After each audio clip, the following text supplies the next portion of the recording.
Okay, good evening, everybody, and a very warm welcome to the Oxford Centre for Life Writing and to this evening's masterclass. My name's Aleri, and I'm a researcher and events manager here at the Centre. So for those of you who are perhaps joining us in person or online for the first time, I'd like to tell you a little bit about the Centre. So founded 15 years ago here at Wolfson College, OCLU has grown into a world-leading centre for life writing. We are a place where readers, first-time writers, seasoned authors and scholars come together to read, discuss and create life writing. Alongside our writing classes, visiting scholars program and outreach activities, we host lectures and masterclasses with brilliant writers like Jackie Kay, Amy Tan and Chloe Dalton, as well as tonight's speaker, whom I'll introduce in a moment. This year, as I've said, marks OCLU's 15th anniversary, and none of what we do would be possible, including tonight's masterclass and the Global Majority and Underrepresented Writers Programme, of which it's part, without the generosity of our donors. So if you'd like to be part of what comes next, whether that's supporting an event like this one, funding a writer to develop new work, or helping us bring life writing into local classrooms, you can donate to our anniversary appeal on our website, using the QR code here, we have gone digital, or via the card reader, which will be at the back during the wine reception. And if you'd like to chat about the ways you can support us, we always welcome an email or a conversation. And now on to the main event. I am delighted to welcome Dan Glass, who will give tonight's masterclass on life writing and activism. I've had the pleasure of knowing Dan for a couple of years now, and I can quite confidently say that there is perhaps no one more passionate, dedicated, or qualified to discuss the topics of tonight's masterclass. I really don't have the time to even list half of Dan's incredible achievements and contributions to our queer community. We'd be here all evening, trust me.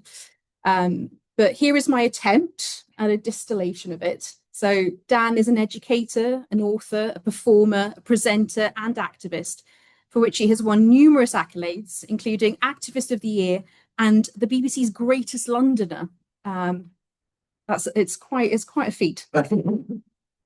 Dan is a leading voice in the AIDS Coalition to Unleash Power, or ACT UP London. And he reformed the Direct Action Group in 2014 to challenge the ongoing HIV/AIDS pandemic and the broader injustices that continue to sustain it. His protest party, This Is My Culture, which he'll discuss this evening, is just one part of that effort. His acclaimed works, United Queerdom and Queer Footprints, intertwine queer life writing and activism, providing his readers with, as he puts it, roadmaps to freedom, a strategy I'm sure we'll learn more about this evening. So without further ado, please welcome Dan Glass. Working all right, thank you, Olivia. And I am in awe of everything you do at the Centre of Life Writing and everything else too. Thank you so much, everyone, for coming. Do I need this? Do I need this for this? Yeah, I need this for this. Which George Michael or Wham song do we first want to sing together? I'm joking, but we can do that at the end if we like. Because obviously we are here about telling our stories. It's of course starting to Pride season, which contextualizes it, but it's also the 10 years since George Michael left the building. And what an honor to discuss George's legacy as well, and also how it influenced me and some of the activism that Illyri talks about. But in the spirit of praxis and collective processing together, I was wondering if we can all close our eyes to start with. Make yourself comfortable, put your feet on the ground if you like, whatever we need to do to make ourselves slow after the long day and comfortable.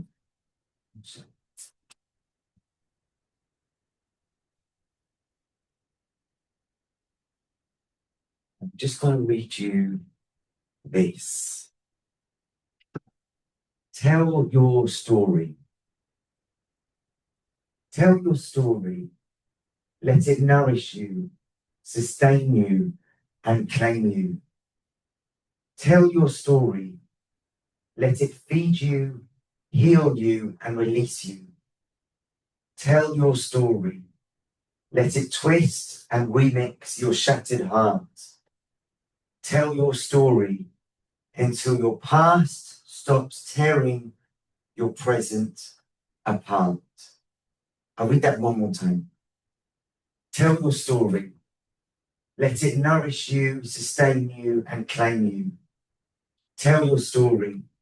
Let it feed you, heal you, and release you. Tell your story. Let it twist and remix your shattered heart. Tell your story until your past stops you tearing your present apart. And I'll just tell you a bit of my story as an example before we all share a bit of ours. So I wrote this in the first chapter of my first book, United Queerdom, which was an interviews with some of the founders of the Gay Liberation Front who started Pride in the UK. But I start with my own story. Until the age of 10, I spoke so little, my family thought I might be deaf. The remains of my Orthodox Jewish biological family came to London after World War II, under a cloud of death. The fog seeped through the next generations. The mental pathologies of war and migration can confuse children already sensitive to sadness, and the war seems to never end. Everyone was still in hiding. No one, especially me, could come out. Often, war survivors open up to their grandchildren first, so as to protect their children, as only when they are old they feel that they can release. This is the bittersweet my grandmother left me. Post-war, Michelina, her name, she wore glamorous makeup and a sweet smile that disguised the raging defensiveness of the world. Occasionally, like a tiger, ready to pounce, the sheen dissolved. Once in a restaurant, we sat together and the waitress was slow to take our order. Maybe she was tired, hungover, or stoned, not rare for teenagers like me. Soon after, I remember sitting with her, Michelina, after school one day, slurping chicken soup, spellbound while she began to pour her heart out. She sat there, teary-eyed, talking on repeat about the day she said goodbye to her family, not knowing that they would ever see each other again in Poland. She told me her Holocaust survival stories and what happened to the Jews of Krakow, Poland. Knowing that I was both Jewish and gay entering adulthood, I couldn't help but wonder, where was the other half of me? We heard everything about what happened to the Jews, but nothing about what happened to queer people. It took me months to finally pluck up the courage to ask her, what happened to the homosexuals? Did they fight back? Startled, she said, shush, Daniel, just eat your chicken soup. It's getting cold. So I'll finish there, just as an example of a bit of my story. But could we, thanks for doing it. Could we find two people sitting near us, so into groups of three, and for our good friends online, if we can put into groups, or otherwise we could just share in the chat. But speak with two people in the groups of three, just a bit about your story. What is your story which influenced you to be here? Does that make sense? Okay, great. Just 5 minutes.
So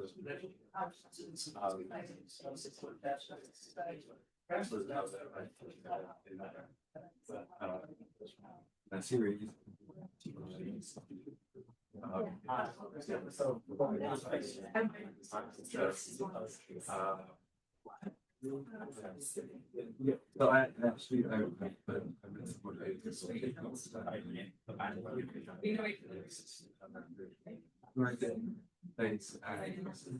almost like yeah, for instance, so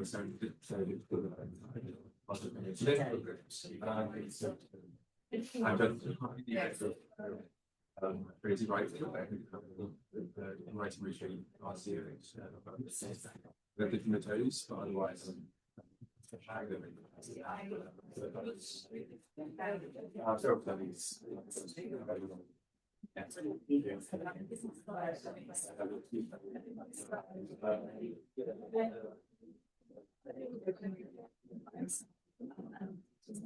Doing? How are they getting on online? We've sorted, we offered breakout rooms, it didn't go. Oh, brilliant! Perfect. And I know it's short to fit all the different exercises in, but we will.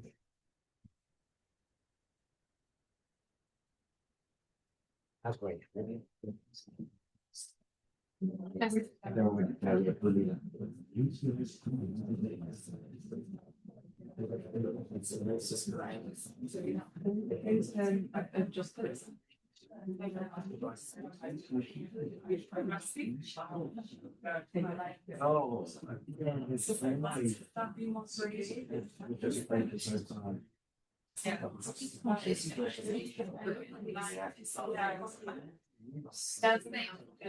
And was that more the other ones do more of a kind of that was an extra it's like brilliant. It's like I had the same thought actually because I'm in my office and I need to be exactly It'll be a challenge for me. I could just say, I was like, it's not that fun. Like, what's the point? Yeah.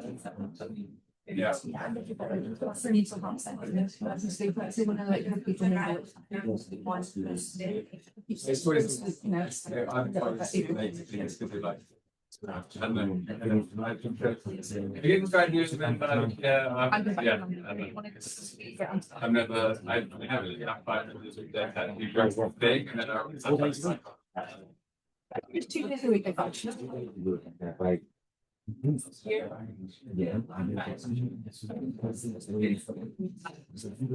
yes,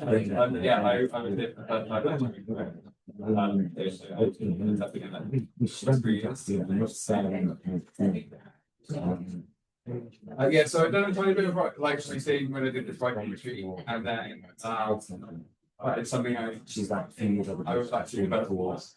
So it's something that's kind of like it's a brief balance of being see. Also, you've got there's a side of them giving a lot it's the best expecting on that's so I might put things just it's so nice. I think George kind of like layers of like structure is that kind of thing. I mean, there's like a lot of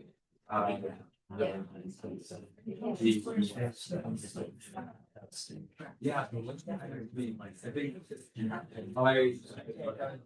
if I'm writing about kind of like how I feel,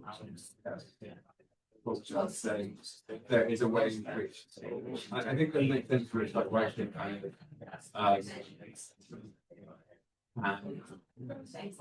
like not vivid, but maybe express take some reflect in some way the thing that it's talking about. So that is in a way creative, but it's not the same like originating or expressing feelings.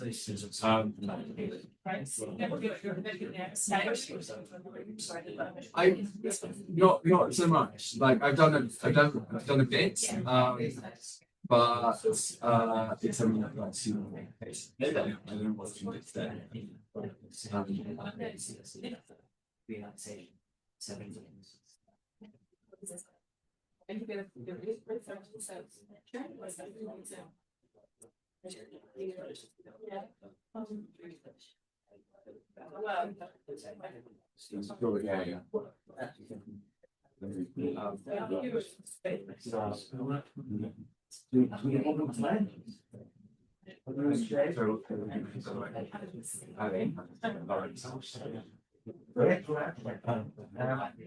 So just one minute left.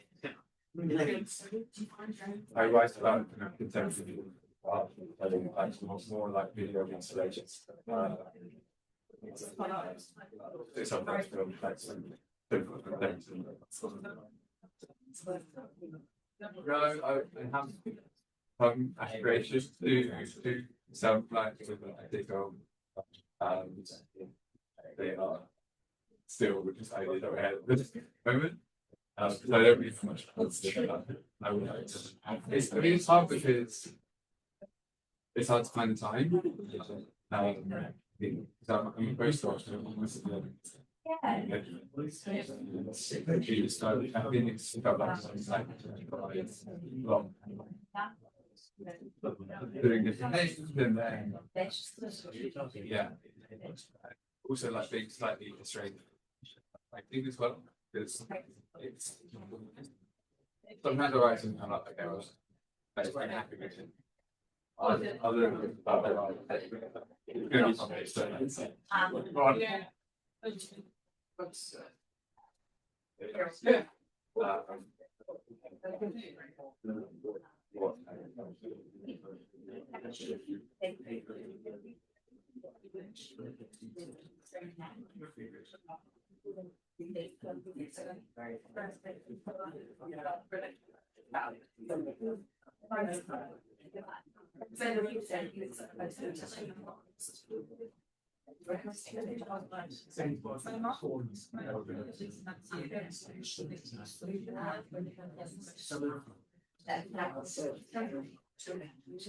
Yeah, it's nice to be there.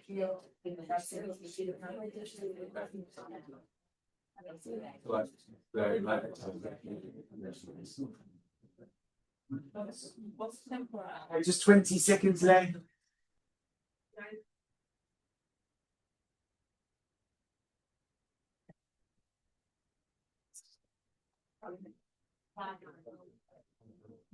I'm sure. Oh, something to cut off your really rich discussions. I would love to hear a few people share a bit about your story and how you found that. Who would like to share?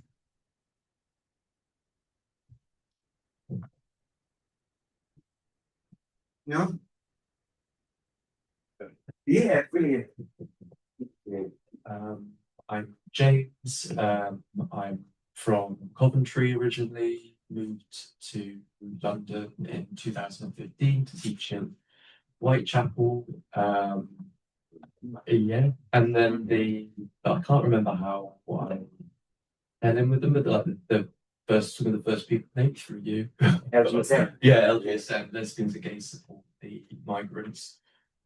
Was like the first activist group that I made friends with through London, and then after a couple of years of that, like teaching kind of consumed me for a few years, and then I left teaching, worked at universities for a bit, joined the civil service, and then got involved with politics, and now I'm doing PhD, going back into the civil service and balancing that with being a organizer with the Revolutionary Communist Party. So we'll see how that balances out. Yeah. So, but since doing my PhD, it's kind of met a whole new layer of people, not through the academy, but through having time to go out to raves. In a way that I didn't when I first moved to London, I think. So yeah, that's a kind of it's a mini chronology. Thanks. So, how did you find it in relation to the poem is by an amazing South African poet called Leba Shabong? I'll write her name down there. How did you find it telling your story? Or just hard. hard without like making it into a like a CV. Yeah. Like even like yeah, I tried quite hard. As soon as I was like moved from Coventry, and then I thought about family. I was like, oh, no, emotional. Move on. Yeah, it's hard to dwell on the on like the emotional The vulnerable parts. Yeah. Thank you so much. That's beautiful. Thank you for starting us up. Who would like to share a bit next? About what moves you, about what really stirs your soul. Who would like to share? Maybe someone from the back table.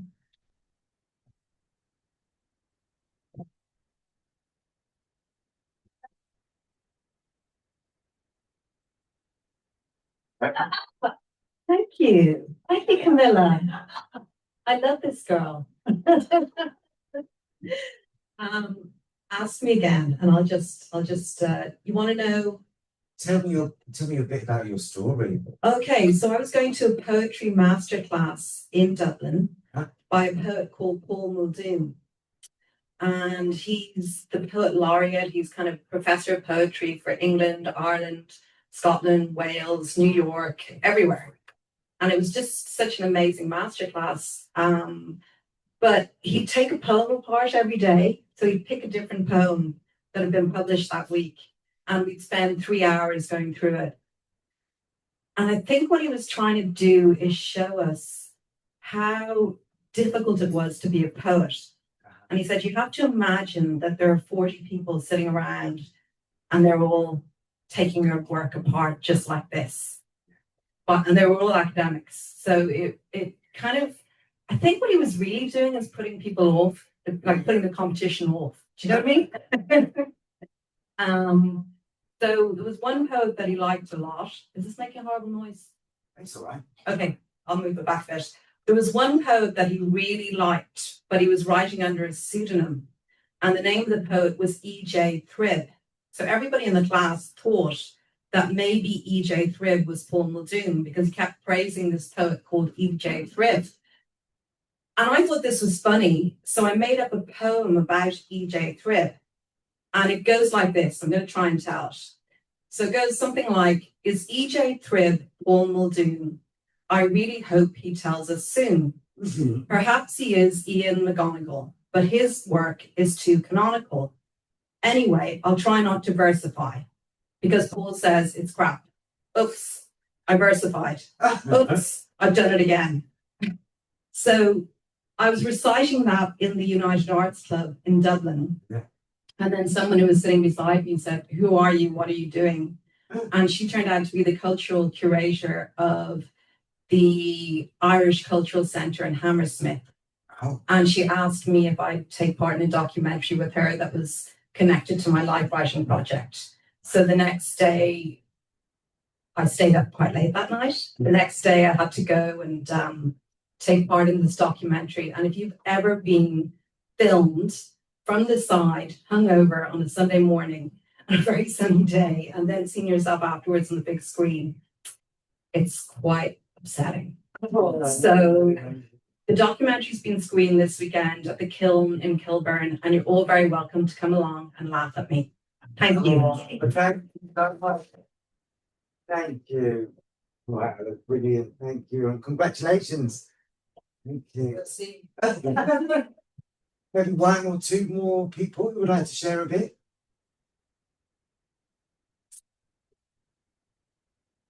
I can this. Thank you. Thank you. Yeah, so I think we approached the question a little bit more prosaically than Right. than in a grand thrust.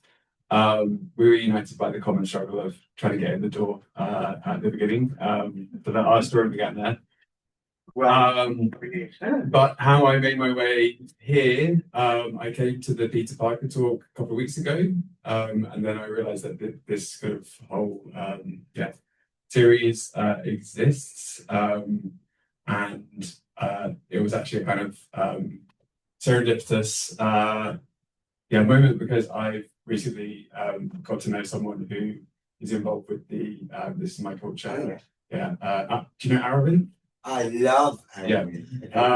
So it was kind of like a coincidence. I was like, oh, I have to go to this. And as we were saying, I've done a little bit of creative writing, but not a whole bunch. I went on a writing retreat in September, a queer writing retreat in September, and it was like the best week ever. It was kind of like it was like summer camp for like queer people, and it was in Scotland. It was really beautiful. So yeah, that's how I ended up here today. Thank you so much. Thank you so much for sharing. Yeah, Arabian's a core part of this in my culture, which we'll talk about more. Anyone else? We good. We good. Thank you so much. Such a wide range of inspirations and voices and journeys in the room. I'm actually going to go straight delve into George. Thanks to your inspiration. And light a candle for George Michael. By the way, any questions, just ask anytime. Any like clarifications? Does everyone know who George Michael was? Yeah, no? Okay, great. Who would like to contextualize? Who wants to say their favourite George or Wham song? You must have a favourite. Careless Whisper. Why? What was it about Careless Whisper? Bang on. Well, that's what it's sucking your head. Is it a saxophone? Yeah. It's incredible. Age 16, he wrote that. Careless Whisper. What other favourite George Michael songs? Jesus to a Child. Jesus to a Child. Was that on the old album? Yes. Any favourite George or Wham members? Wham was George Michael's band before George was a solo star. You must have a favourite. Wham and Wham or George. Well, George is obviously outside. Yes. Yeah. Wham. Oh God. I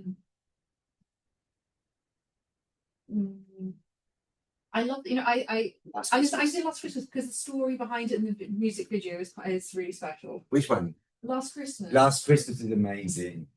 Yeah, Last Christmas is so good. I think mine would actually, obviously, it was an outside song that influenced This Is My Culture Party. But I think Kissing a Fool. Oh, sorry, Kissing a Fool is one of his jazz numbers. So beautiful. He was really young when he sang that, and just the musicianship is incredible. So my journey with George started actually quite late. I wasn't a pop fan when I was younger. I only really began to get cottoned onto George Michael when the whole scandal of when he was caught in the toilets in Miami with a police officer. A police officer entrapped him, but he was caught cruising in the toilets in 1998. And that catapulted him into controversial discussions and on the front of newspaper headlines. And he came out then as a result, and he refused to live with shame. And the Outside song was the real song for me, which, I was a kid living under Section 28. For people who might know, I'm sure everyone does. It was the law which Thatcher introduced in 1988, which banned the promotion of homosexuality in public institutions, not just schools, museums, libraries, everything, which got overturned in 2003. But the legacy still lingers with us today. I'm sure people have seen the program Heartstopper. Really beautiful kind of encapsulation. It's fictional, but it's like a dream that we should be aiming for, of like queer life in schools now, which is a world away what life was like living under Section 28. And when George Michael came out with the Outside song, which was a really satirical take on his arrest, where he turned the toilets into a disco, with disco balls coming out of the ceiling and people that dressed up as coppers in like sexy leather outfits. It was absolutely genius. And he did it with such defiance and self-deprecation and intelligence. And the words of Outside really struck with me. Let's go outside in the moonshine. Take me to the places that I love best. So my angel, she says, don't you worry about the things they're saying. Got no friends in high places, and the game that gave you away wasn't worth playing. Let's go outside in the sunshine. I know you want to, but you can't say yes.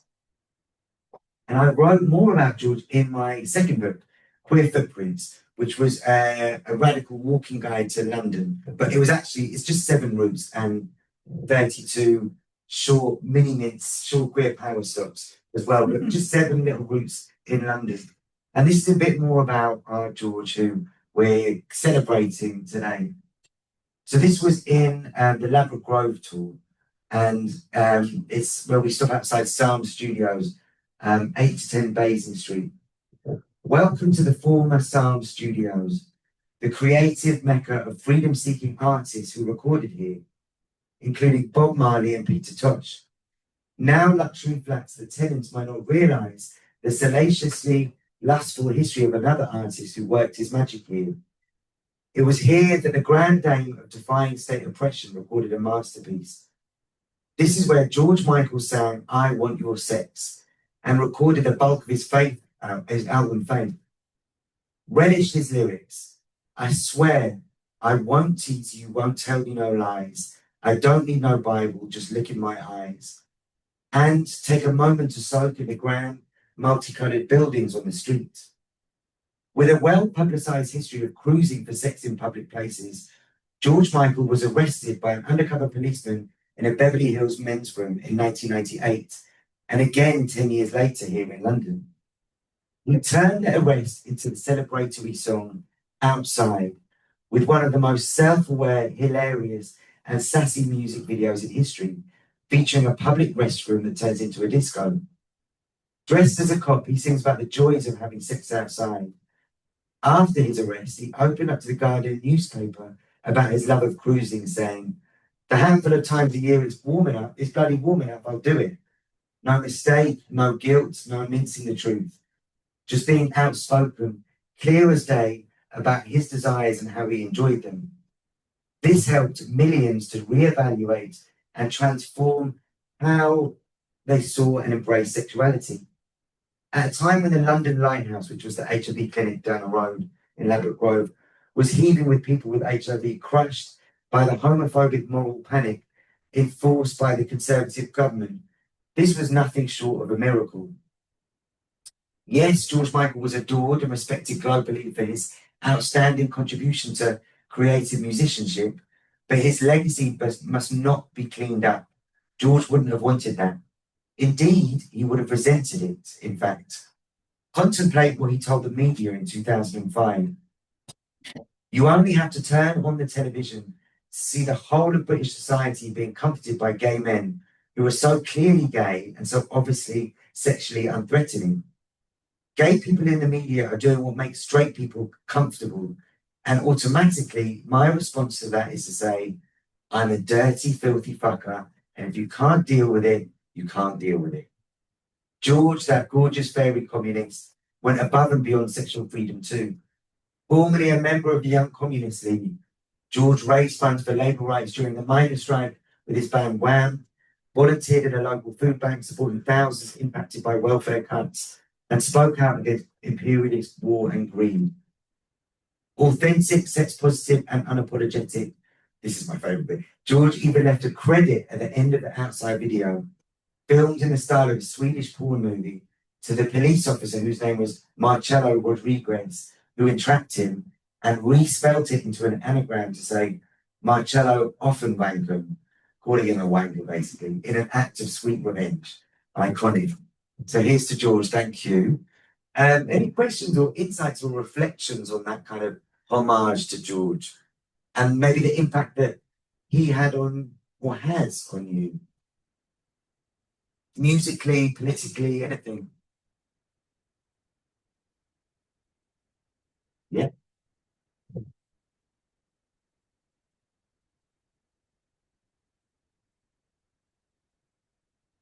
It's not like it.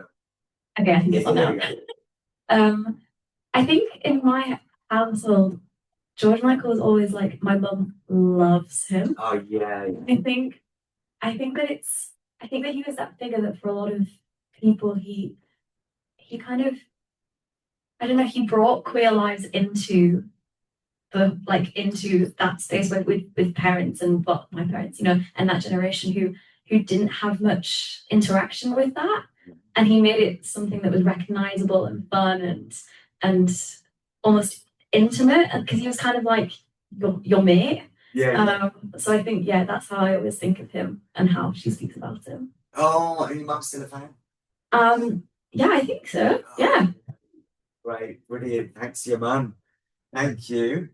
One or two other reflections about both either the reading or George in general and George's influence on you.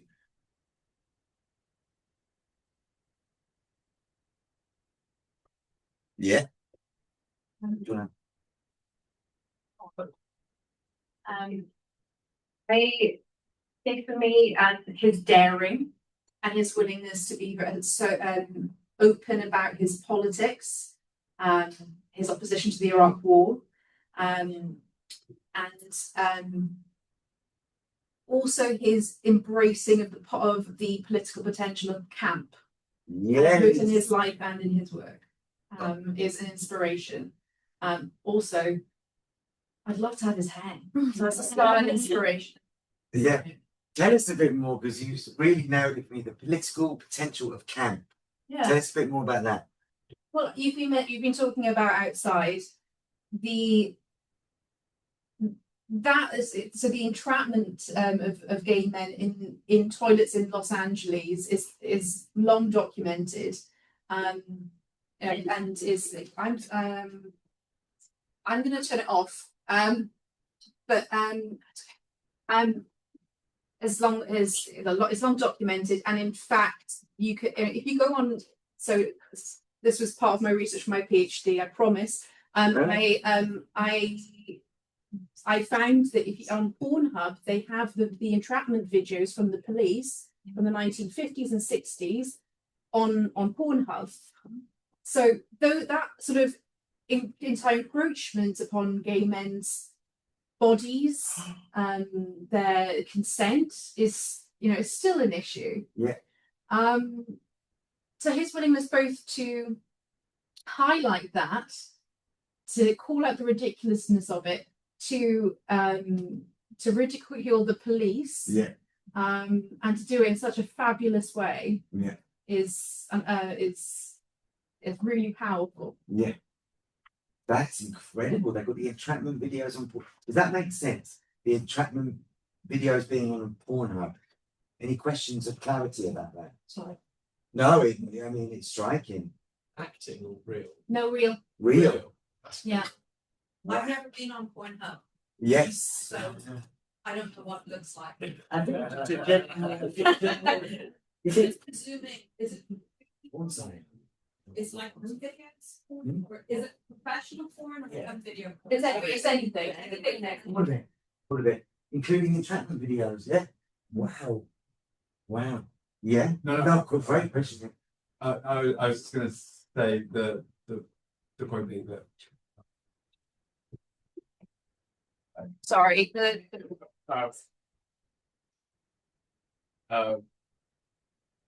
there would be like hidden cameras in public bathrooms, and that's how these videos came about. So people would deliberately set up.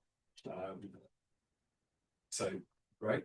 Yes, so all the police would carry cameras, and or they would place holes in the ceiling with cameras in to look down, or they'd use glory holes. Yes. Yeah. Yeah. And it's crazy that they're on Pornhub, because like, how did they get there? Yeah. And it's not just a gay man thing either. There's cruising for all parts of our spectrum, throughout the world, throughout history. It's just the gay men's story has been documented more. This book, Queer Footprints, came as a result. So I helped star Queer Tours of London, and Mints Through Time in 2016. I think there was a similar, I don't know if it still exists, a queer walking tour in Oxford. There's an Uncomfortable Oxford tour, I think. That is a great name on all kinds of controversial issues. Yes. Uncomfortable Oxford, brilliant. Yes, so we started it because at the time in 2015, a lot of queer spaces were being shut down in London. And rather than just firefight and be on the defensive, we wanted to do something more integrated and educational. Set up Queer Tours of London. Found it absolutely nourishing and fascinating. One of the things I found out in terms of protection when it came to people cruising or cottaging in toilets was, this was one of the favourite facts I found out, the #1 Aldwych off the Strand, which is now like a fancy cocktail bar, was called back at the end of the century, in the 19th century, the notorious urinal by the police, because it was the most frequented cruising toilet in London. And there, as well as other places, but particularly there, people got away or hid from the police. If two people are getting off in a toilet, one of them would stand in a bag so that the police would, when they look under, they can only just see people standing in a bag. Well, a genius way of people protecting themselves, each other. Actually brought, and when we do the quizzes when we're on the streets, we have like a cruising history quiz. We've got a Tom Cruise face and a picture of cottage cheese as well, and all other kind of theatrical tools to bring out the history, including cruising. But I don't want this to turn into just a George Michael love fest, even though he was amazing in many ways. Friends challenged me. They're like, Dan, do remember that he took a long time to come out. He was in the closet for a long time, and for me, I'm going to reserve my anger for the systems that made him feel he couldn't come out. If he was like a homophobic politician or a religious figure who was making the rest of our lives difficult, I would say you should come. If they're in the closet, I would push them to come out. But does that make sense? Is the whole debate whether, the group Outrage did a lot of like pushing people to come out of the closet during the 80s and 90s, and I don't think that's the hill that I'm going to die on with George Michael not coming out early enough. Just Yeah. jump in there. Sure, please do. It might be interesting for you. Yeah. I grew up in a society where being gay was legal. In Dublin? In Dublin, Yeah. yeah. So it took until 1993. So all during my college years, it's completely legal. And a lot of people emigrated because they couldn't have a sex life in Dublin. They couldn't openly have a sex life. Yeah. And one of my brother's friends kind of got together with all the girls in our group. And then it was only when he was 60, after his parents died, that he came out of the closet. When he was 60, yeah. When he was 60, quite recently. And we all thought we were unattractive because he never, took it any further than a snob. Yeah. So when George Michael came out, all the girls in my class were really upset because we all thought he was straight. Yeah. We had no models of, and we all thought Culture Club, Boy George. Yeah, a lot of girls fancied Boy George as well. Yeah. So it was very confusing. Yeah. It was really super confusing. Yeah. And do you think the word closet comes from water closet, like toilet? Do you think there's any the etymology? There's kind of a link there. I don't know. It just came to me. Yeah. And it's, I suppose, you say that some countries are ex-colonial, but we create our own little colonies in society of people who are ostracized for expressing themselves. Yeah. Yeah. Big time.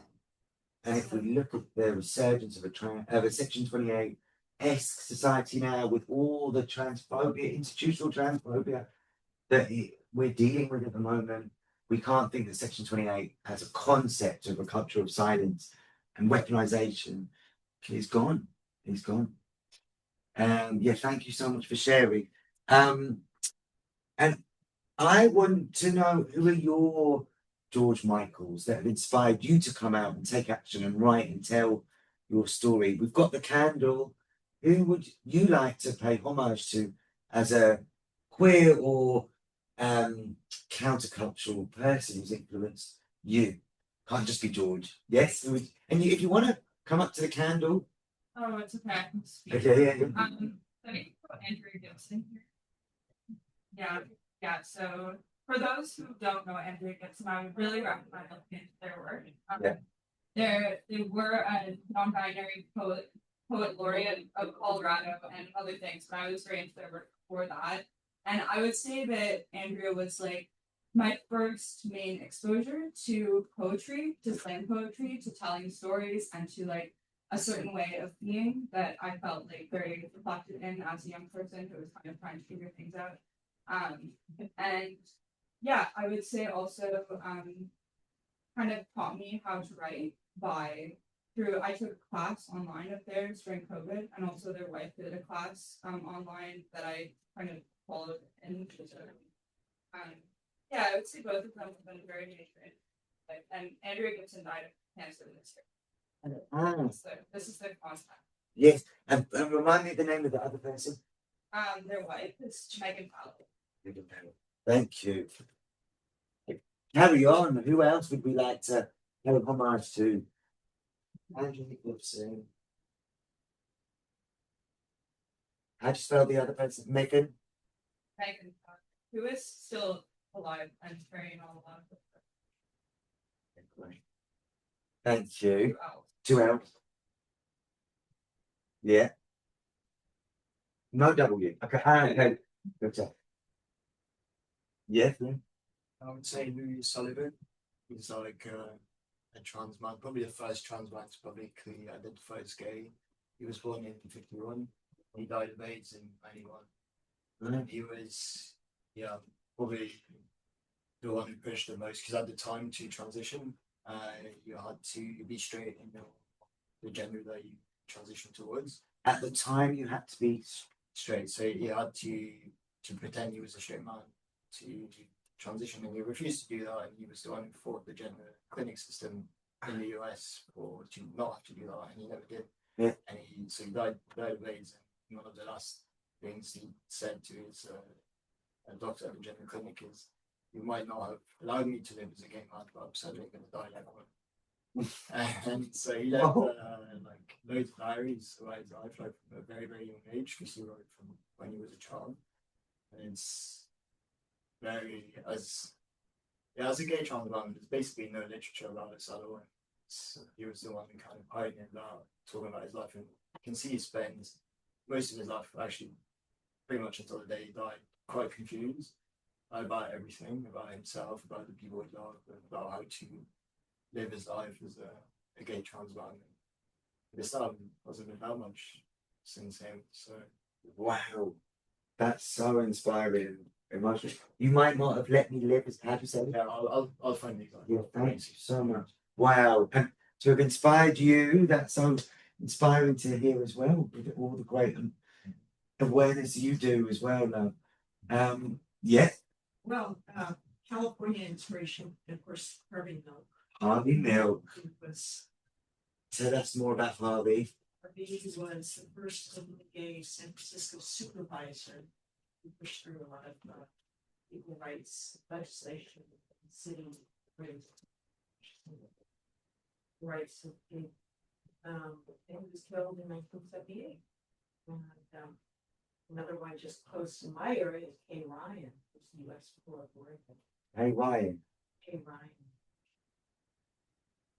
Is that San Francisco accent? Yeah. You're from San Francisco? Yeah. Wow. Wow, amazing. Kay Ryan, so that's a poet. Beautiful. Thank you. Yeah. Oh, great. I like this. I guess someone who's inspiring me right now is the fairly unknown figure. He's called Colmo Kluban. He was associated with the original LGSM. And I look at a lot of Tell everyone who the original LGSM. Lesbians and Gay Support Miners. So a mining strike in 1984. That was a unitizing tribe that everything. He's not really a figure. He's in there. But he was a great guy. He was super involved in the Brixton squats in the 70s. His work's been recently rediscovered by the AIDS Plays Project. But he's also a poet. So awesome guy. He came over from, I think in that generation, came over from Ireland in about the 70s. Maybe along with Mark Ashton from He LGSM. got Mark Ashton very well, and Nigel Young as well was one of his friends. How do you spell his name? COLMO apostrophe CLUBHAN, and there's a couple of accents, but I can't Okay, great. Good to know. Thank you so much. Let's have one or two more last ones from this side of the room. I want to pay homage to and bring their energy into the room. So I actually, I'm sure people have heard of the podcast Bad Gays, which Yes. is actually trying to find like villains or complicated living from history rather than heroes. But one of the people they profiled, I think in like one of the earlier seasons, is Roger Casement, who was like an Anglo-Irish, kind of like a civil servant. He was he worked in the colonies, and he was kind of sent to Belgium, or sorry, Belgian Congo at the time, which was like basically where the hard darkness is set. So he was kind of reporting on some of the crimes of the colonial regime in Belgian Congo, and he eventually was kind of wrapped up in the Easter Rising in 1916. So he was caught gun running or kind of trying to get guns from Germany or to be kind of shipped to Ireland in the Easter Rising, and then he was executed by the British. So he's kind of like a hero in a sense, I suppose. Yes. Wow. And yeah, Bad Gays is an excellent podcast, which really throws up here so much into how we look at ourselves and society looks at us, not as one-dimensional. Roger Casement. One last person. Yeah. So Juna Bonds and Natalie Barney. So for my undergrad in English literature, I basically did the canon, which was pale male stale. Yeah. And then Pale male stale. Yeah, pale male stale. Yeah. And then when I started my masters, I got a choice of options, and one of my papers was 20 Rue Jacob, and it was all about Natalie Barney's salon in Paris and about the women that came through. And we read Juna Barnes's Ladies' Almanac, and it's basically this huge calendar, and it looks like a medieval almanac.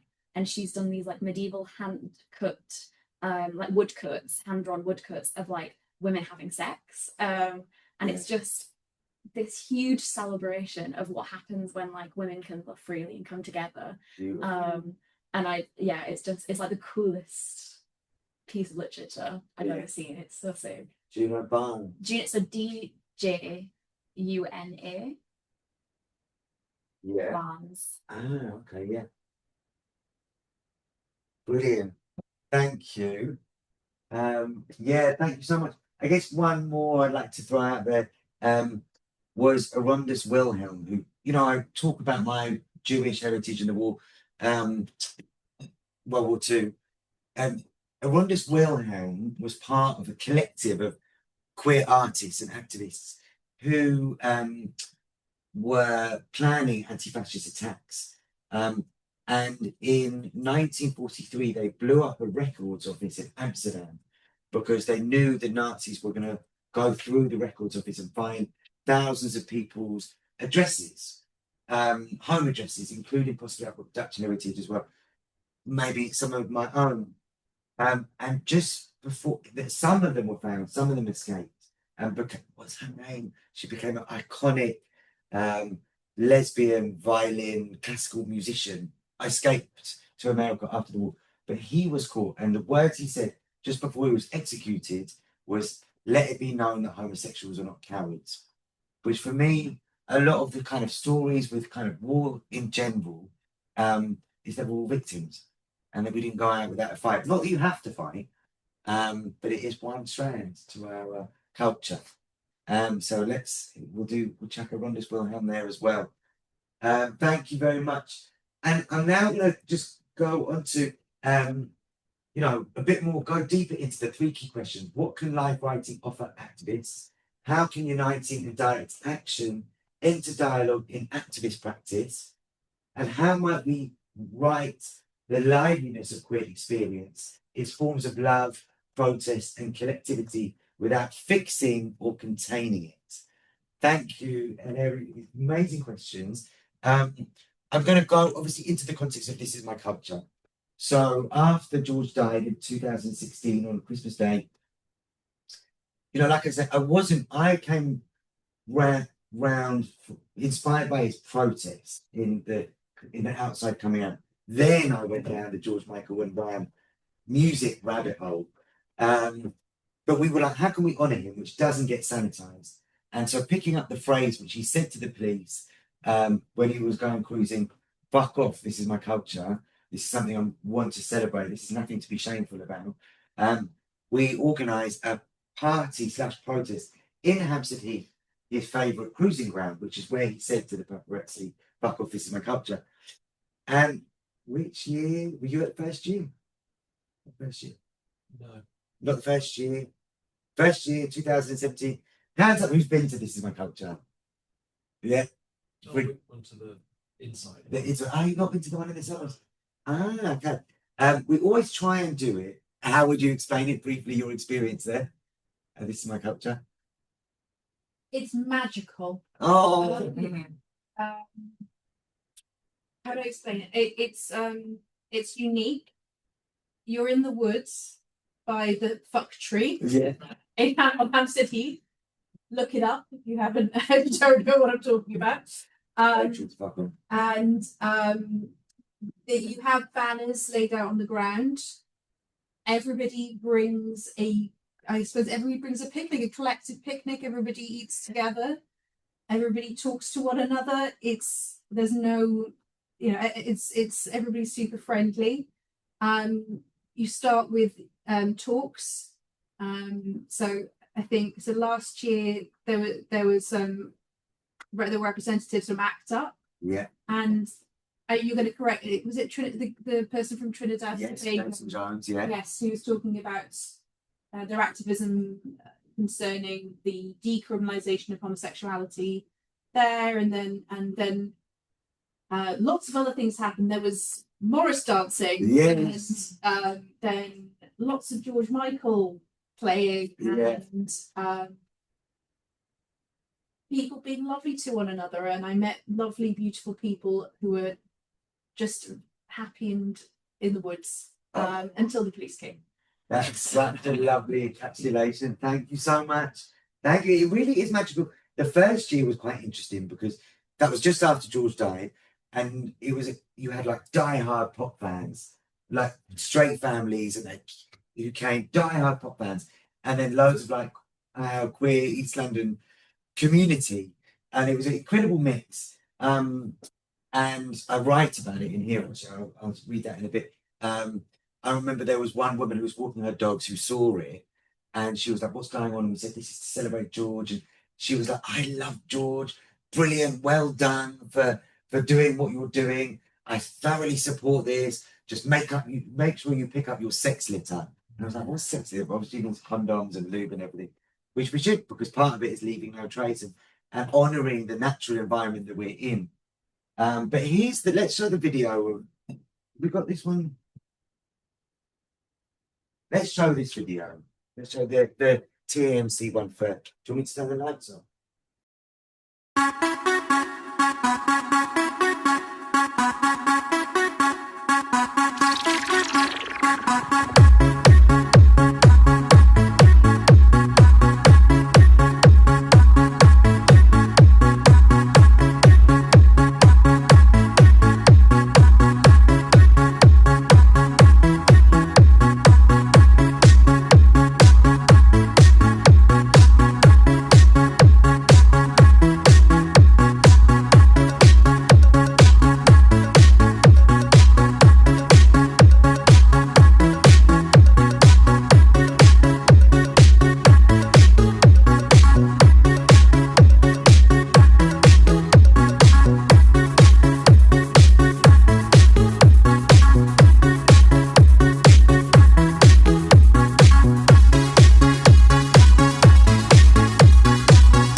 going there. Yeah, every year we have a political theme and a song. Oh, but that's It's all right. You keep talking. I'll do it. thank you. There you go. Oh, is that too bright? Every year we have a political theme and a song theme. So that was 2023. And the political song was 40 years of Culture Picana. Again, he wrote that when he was really young. So that was 40 years of Club Tropicana and 20 years since overturning Section 28. So some of the activists at the beginning were from the Lesbian Avengers, the Rebel Dykes, ACT UP, Outrage, as well as newer generations of queer activists challenging homophobic and transphobic persecution. In 2024, the theme was the song theme was Shoot the Dog, which was his most like explicitly anti-war song. He was the kind of cartoon one of Tony Blair and Cherie Blair and George Bush. Again, he got in tons of trouble, but was defiant, speaking against the Iraq war, speaking in support of Palestine. And so this was around his anti-war activism. And the song was Shoot the Dog. Last year, the political theme was challenging the closures to trans and queer and healthcare services because of austerity, the privatisation of the NHS. And the song was Somebody to Love, which was George Michael's tribute to Freddie Mercury. This year, it's been interesting. Interesting sounds so nice. It's very much in the legacy of what happened with the Criminal Justice Bill in 1994, which was the crackdown on how many beats was it? It was crackdown on fast digital music and people collecting together to protest their rights. And we've received an injunction, just like the injunctions that are happening against so many different protest groups, like Palestine Action. So we've got to be more subversive with how we do it this time. So we're not announcing it. There's a picnic, which to follow the This Is My Culture page. But there will be it happening in other ways so that we can avoid the police. For the first time the police came, because it's not illegal to cruise or cottage unless someone's offended. And it's illegal to impersonate a police officer. But people came in fake like leather and PVC police outfits in Hampstead Heath, some having sex in the bushes, wearing those outfits. And the actual police turned up and there was nothing they could do because they weren't the people wearing those outfits weren't impersonating them because they clearly weren't. And no one was offended because everyone was there to celebrate sexual freedom. So the police are there every year, but with the situation that's going on right now with the right to protest, it's becoming more difficult. But we will carry on. Any thoughts or reflections on that video? Just into the were you Dan, were you referring to the ban on no repetitive beats? Yes. In 1994. Do you know Ramsey Al-Wakil? He's involved in my boxing club, he's a journalist and he's written lots on vinyl and the rave scene. But yeah, he's done a whole load about how DJs try to subvert that by making music that sounded like it had repetitive beats, but did in fact have microseconds out, so they were not repetitive beats. So when they were being prosecuted, they could say to the police that there was not a repetitive rhythm. Yes. Now I think they just get around it by just saying don't turn up. But the absurdity. Yes. But it did raise a lot of money actually doing protest albums for the No Repetitive Beats campaign. But Ramsey Al-Wakil writes a lot on. Right, I'm going to write that down as well. Thank you, James. Was anyone part of those movements? The rave culture of the 80s and 90s? Yes? Yeah, in Dublin, we had underground clubs, gay clubs, and they were great. They had the best music and the best fun, except they always smelled of poppers. Many of them still do. It's just my memories of it when I was in college. They were illegal. Yes. Because of the Criminal Justice Bill. well, it was legal to be gay. Yeah. Homosexual activity until 1993. Yeah. And I was in college before then. Yeah. So all the clubs were in different locations, in old Georgian buildings. And yeah, we'd go along because they were great. There was just so much fun. Yeah. That's all I remember. Just great music and great fun.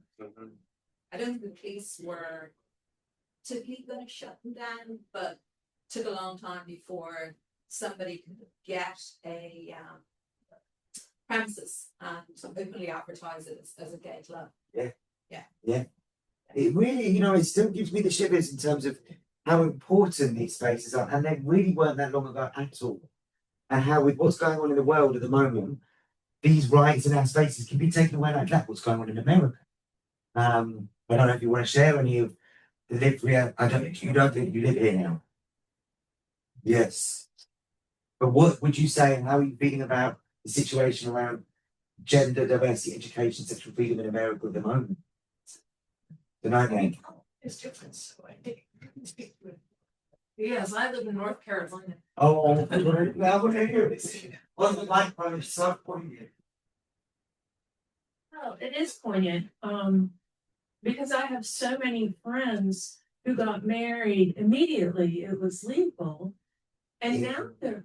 Which year? What? Which year was that? When it became legal for marriage equality. Yeah. And they started really worrying after some of the Supreme Court decisions that could be taken away. Yeah. And yeah, North Carolina is not a bastion of progressive thinking. Yeah. We have our communities. But yeah, it doesn't seem to be going in the right direction at all. It just seems terrible. Yeah. And what happens? My son goes to school in Scotland, I think partially because he can just feel so relaxed. Comfortable. Yeah. Oh, beautiful, beautiful. Quinta, thank you so much for sharing. A lot of the students that I teach are Americans who recently left. What was the situation? Oh, thank you. One little quote that I'd like to share, which I feel so glad that I got this before he passed away, was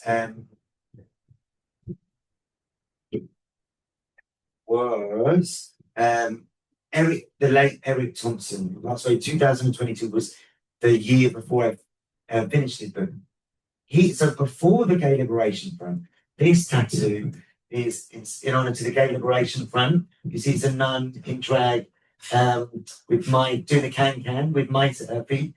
So this was in tribute to some of them who I wrote the previous book about. One of the early Pride protests in 1971 was against a religious homophobic festival in central London, in Methodist Central Hall,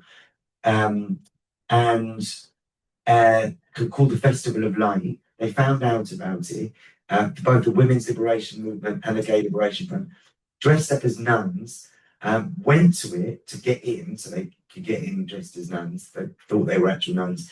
Got up on stage, did kick the can and release mice from underneath their nun habits and shut the whole festival down. And did the same thing when it went to Trafalgar Square. So just the genius and the audaciousness of the early Pride revolutionary activists from the Gay Liberation Front. But before the Gay Liberation Front, there was the Homosexual Law Reform Society in the UK who set the page who influenced the Gay Liberation Front. And Eric was a key part of the Homosexual Law Reform Society.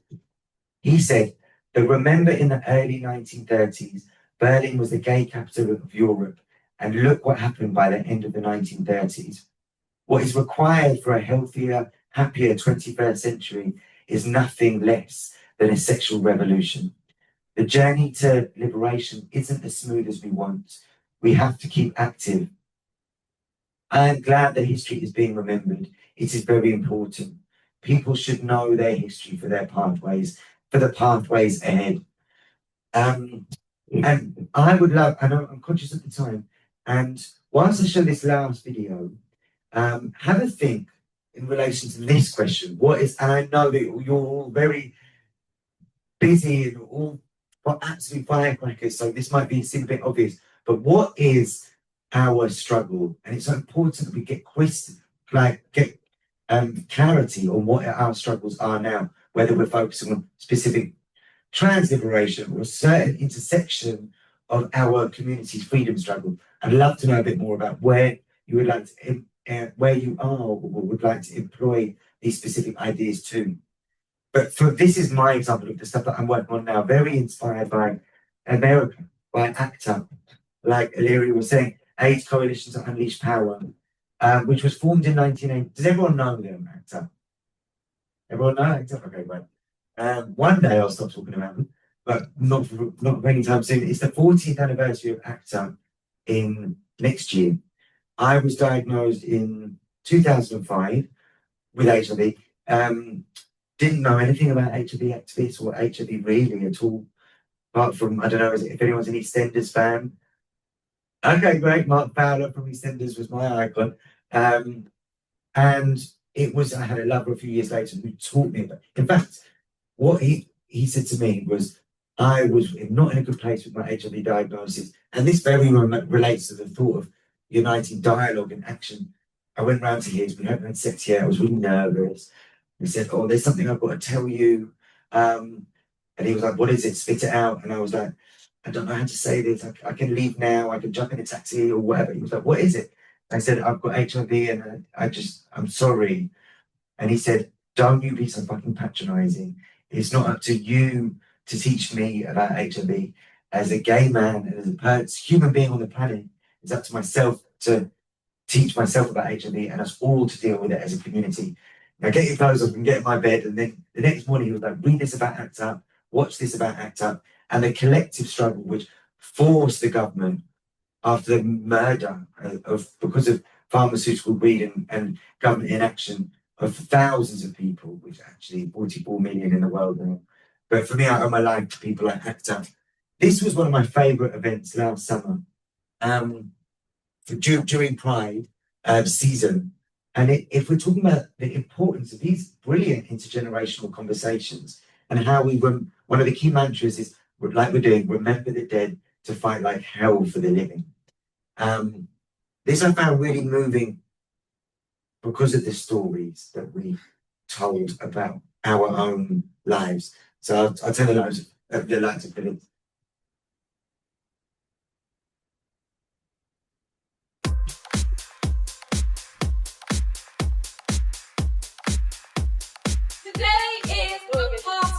We celebrate science and defiance, survival, strength, as we cultivate vibrant, vivacious joy as an act of resistance from the flagrant fuckery blown in our faces every fucking day.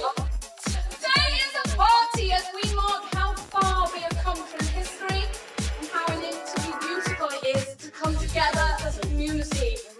We party as fighters and as friends. We party because we have earned the right, and because we will not go quietly into any night. We party because we know each day is too precious to waste and too sweet not to taste. We party because we know life is a living, and my God, we are alive!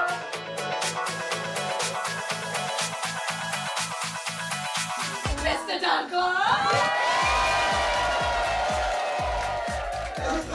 A better way to celebrate, commemorate. It's always been easy.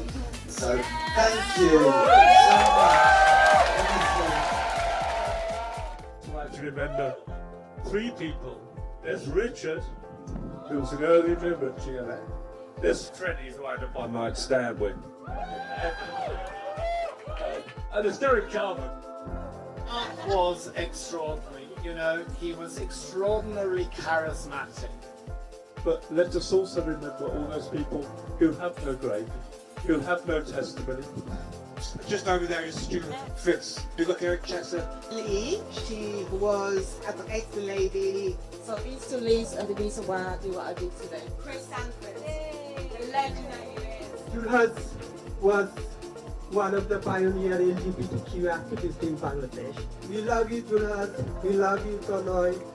My body is a temple, a castle with hidden rooms. and miracle to celebrate, despite the lingering shadow of my dormant pet I call HIV. Without you, I wouldn't be here, surrounded by my soul sister tribe. Today I know we are all so lucky to be walking in the very step of all the women who came before us.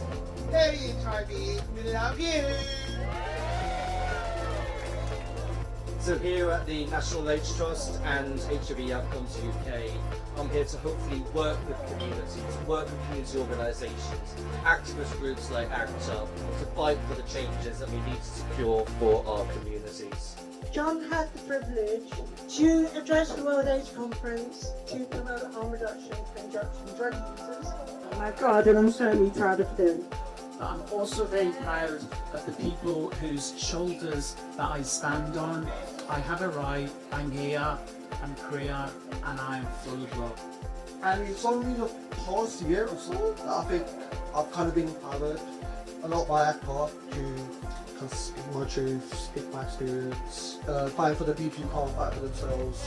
I was diagnosed by 17, so my half-life anniversary. And I just want to say thank you to Dan. I don't think Dan knows how much he's changed my life. The work that he does is just simply amazing.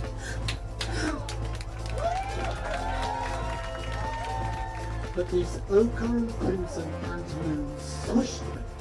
Hello, I'm Nigel. What's your name? We've been together ever since.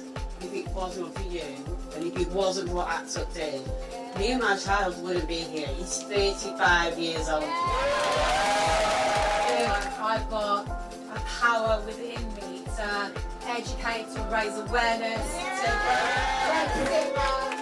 I will turn up and make sure that voices of women are heard. We're not supported the way we're meant to. That's why organisations like Positively UK, 4M, and so many others offer peer support. I started my journey in London here. I had support from Positivities. The things, that we have here right now, we can't take it for granted. It's been taken away. That's why I joined ACTA. We've all formed part of it because we're each part of the bedrock of our movement, each part of the bedrock of ACTA.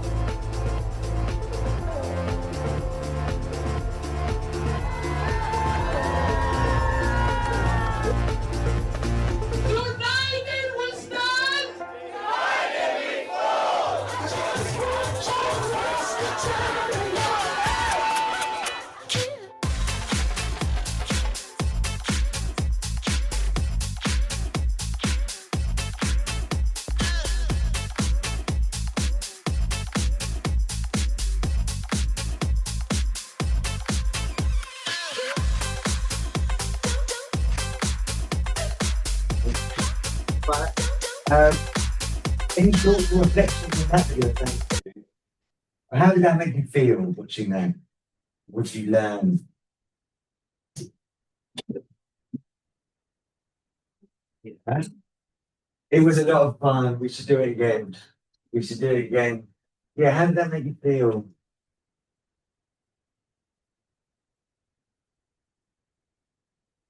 Happy? Nice. Good about community and yeah.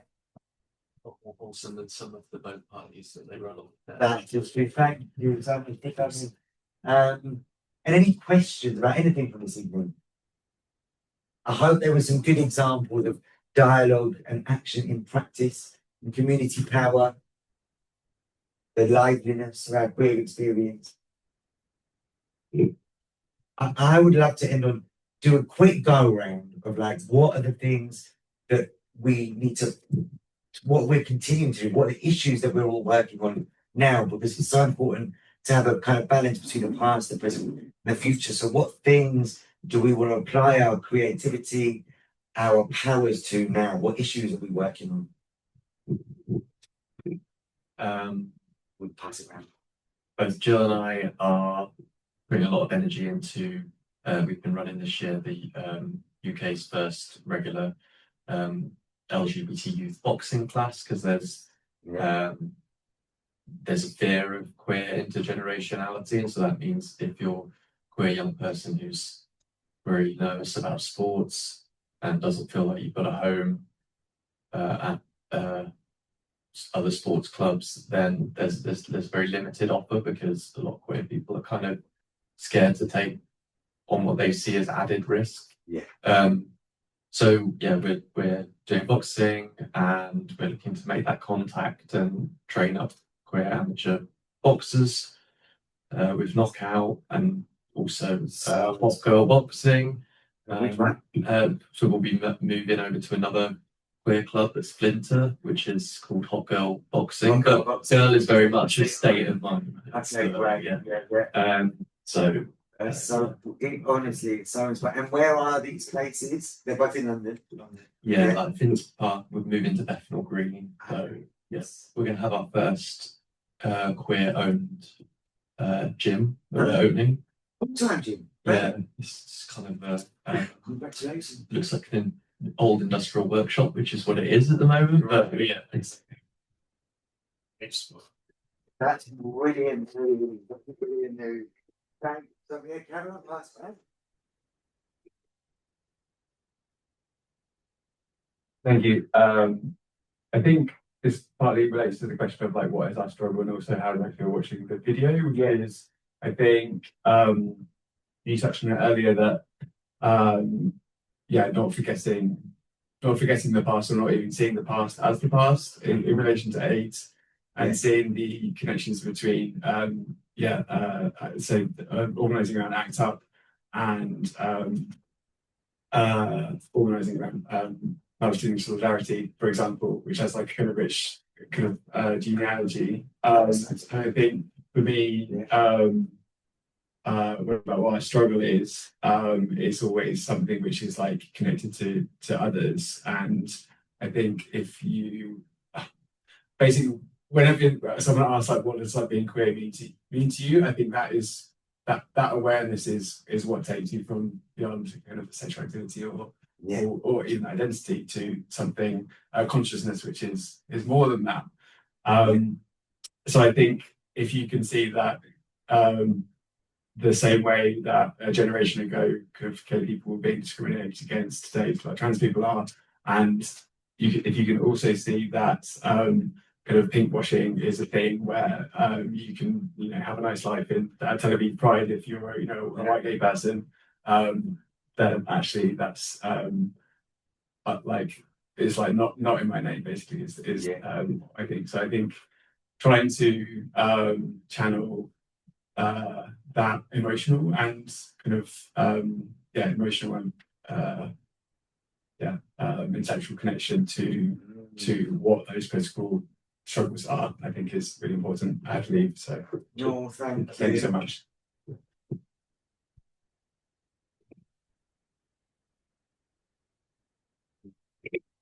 I think the bit from the video that really stuck out for me was just the "we are alive," right? Yes.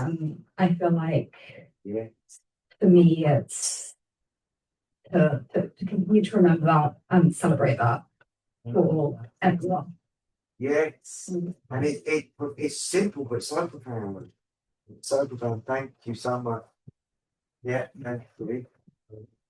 I guess my answer is going to be heavily mediated by my research. Was that Jonathan Blake reading That was his poem about Nigel Young? Yes. Yeah, I think you've been working closely with Jonathan. I haven't been working with him. I've contacted was it Simon Madville? Yeah. I've been working a lot on Nigel Young's poetry. It was Jonathan's life partner. Yeah.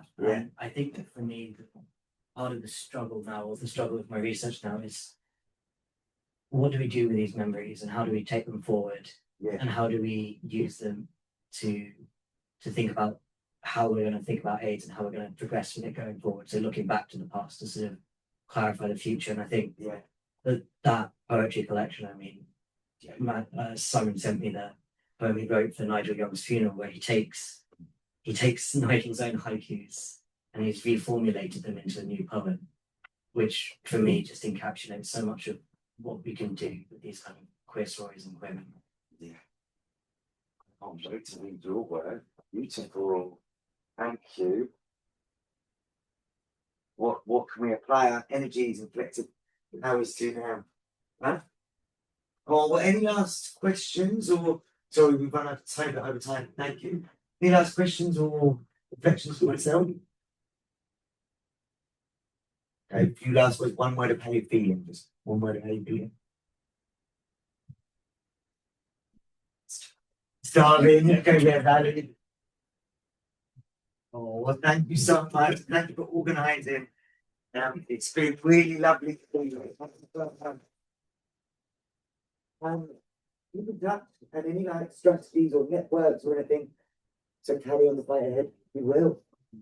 Thank you so much, and thank you so much for speaking and sharing your story as well.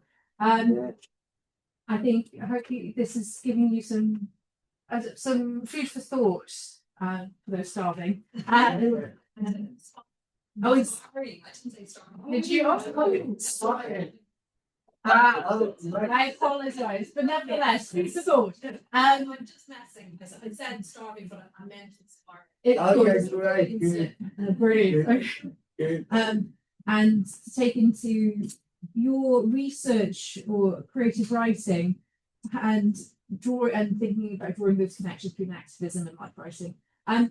So in terms of what's next, so Dan has some copies of his books if you'd like to buy them. They're at the front. At the back we have wine and water. If you'd like to join us for a little wine reception, keep the conversation going, you're very, very welcome. Thank you very much for joining us, and I hope you come to our future events here at the centre.